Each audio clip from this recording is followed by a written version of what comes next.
Yes, habari za wakati huu ndugu wapenzi watazamaji wa Matukio TV. Leo tunakwenda jijini Dar es Salaam kutazama wanawake wa Chama cha Demokrasia na Maendeleo Chadema walivyokiwasha katika ukumbi uliopo jijini Dar es Salaam.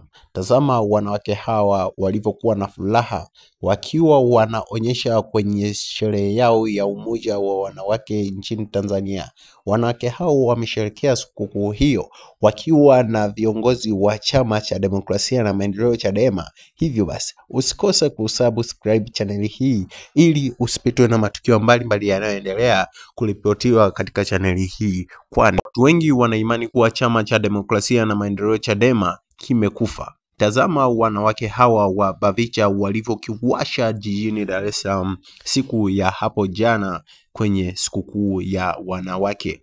Tazama wanawake hawa walivyofurahi, tazama wamama hawa wanavyosherehekea, tazama wanawake hawa walipo